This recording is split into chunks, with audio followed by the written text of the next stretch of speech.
दोस्तों चलिए शुरू करते हैं आज प्रश्नावली 1.3 का क्वेश्चन को सॉल्व करने के लिए। जो एनसीईआरटी का आपका मैथ है उसमें प्रश्नावली 1.3 है। इसमें क्वेश्चन आपका कहता है कि सिद्ध कीजिए कि √5 एक अपरिमेय संख्या है, इसको सिद्ध करना है। तो ऐसा क्वेश्चन को सॉल्व करने के लिए इसका एकदम ऑपोजिट मानना पड़ेगा। क्या मानना होगा? इसमें मानेंगे यदि संभव हो तो माना कि √5 एक परिमेय संख्या है। परिमेय संख्या है, ये आपको इसका ऑपोजिट मानना होगा, उल्टा मानना होगा। अपरिमेय सिद्ध करना है तो हमको परिमेय मानना होगा। परिमेय संख्या किसे कहते हैं? ऐसी संख्याएं जो P/Q के रूप में लिखी जाती है उसको हम क्या कहते हैं? परिमेय संख्या कहते हैं। तो P/Q परिमेय संख्या हो गया। तो √5 क्या था?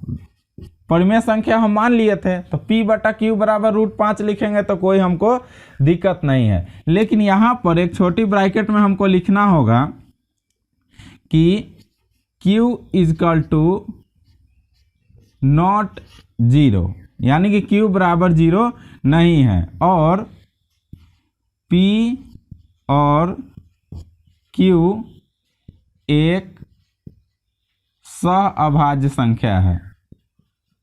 सहअभाज्य संख्या है, इसको ब्रैकेट में लिखना है। अब समझने वाली बात यह है कि सहअभाज्य संख्या किसे कहते हैं। तो ऐसी संख्या जो एक से कटे और खुद अपने आप से कटे, ऐसी संख्याओं को हम लोग क्या कहेंगे? सहअभाज्य संख्या कहेंगे।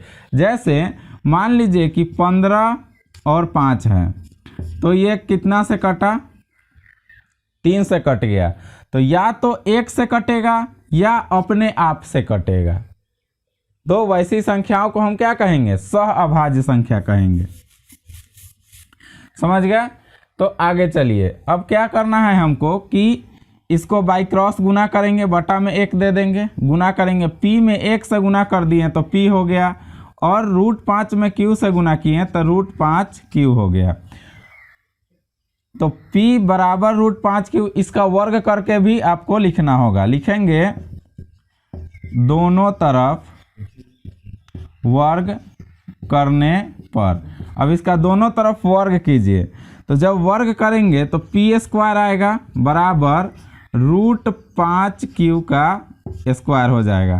तो स्क्वायर से तो रूट खत्म हो जाता है, तो यहाँ पर आ गया P² बराबर 5Q²।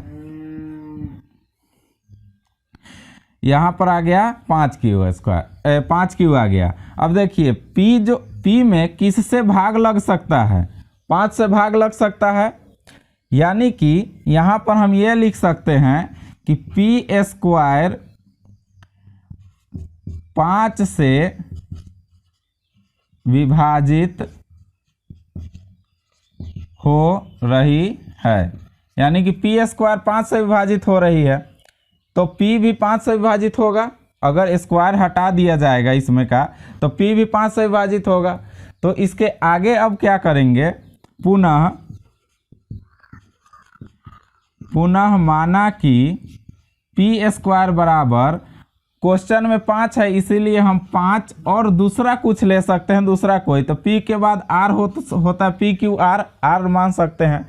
और इसमें भी वही करेंगे। आपका P² बराबर 5R है, तो यहाँ पर क्या आया था? P² बराबर 5Q² है। तो P² के जगह कितना मान लिए? 5R मान लिए। तो यहाँ पर अगर 5R P² है तो इसका स्क्वायर दे देंगे बराबर 5Q²। अब देखिए स्क्वायर, यहाँ पर 5 बचे हो जाएगा आपका 25R² बराबर 5Q²। 5 से कटेगा तो 5R² बराबर Q²। अब देखिए ये भी जो हो रहा है, Q में कितना से भाग लग रहा है? 5 से भाग लग रहा है। तो यहाँ भी लिख सकते हैं क्या? P² 5 से विभाजित हो रहा है। क्या हो रहा है? विभाजित हो रही है। तो P² 5 से विभाजित हो रही है। तो पी स्क्वायर भी 5 से, और क्यू यहाँ पर सॉरी क्यू होगा क्यू स्क्वायर, तो क्यू स्क्वायर भी 5 से विभाजित हो रहा है। हम क्या कहे थे कि सह अभाज्य संख्या होगी तभी ये क्वेश्चन को सॉल्व हो सकता है। तो सह अभाज्य होने के लिए हमें क्या होना चाहिए कि अपने आप से कटे या 1 से कटे। तो P और Q कितना से कट रहा है? 5 से कट रहा है, अपने आप से तो कट नहीं रहा है।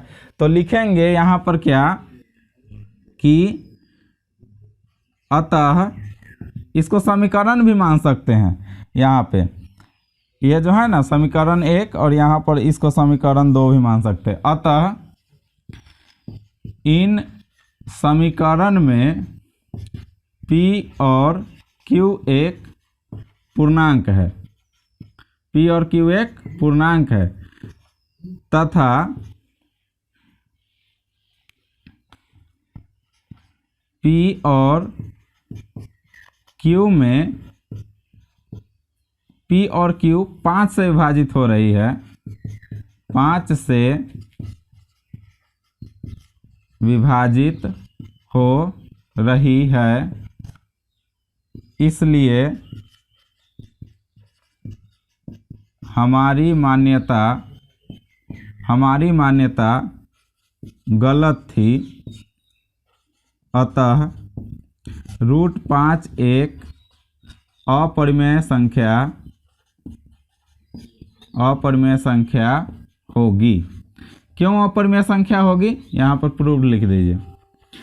इसलिए अपरिमेय संख्या होगी क्योंकि P और Q तो पूर्णांक है और P Q जानते हैं कि परिमेय संख्या है, लेकिन सहअभाज्य संख्या होने के लिए आपको क्या होना जरूरी है? या तो अपने आप से कटिए और नहीं तो 1 से कटिए। तो अपने आप से P और Q तो नहीं कट रहा है, कितना से विभाजित हो रहा है? 5 से विभाजित हो रहा है। तो जो संख्या 5 से विभाजित हो रहा है वह क्या हो जाएगा? P और Q के साथ में है जो संख्या, वह तो अपरिमेय होगा, परिमेय नहीं होगा। तो दोस्तों ये था आपका पहला क्वेश्चन।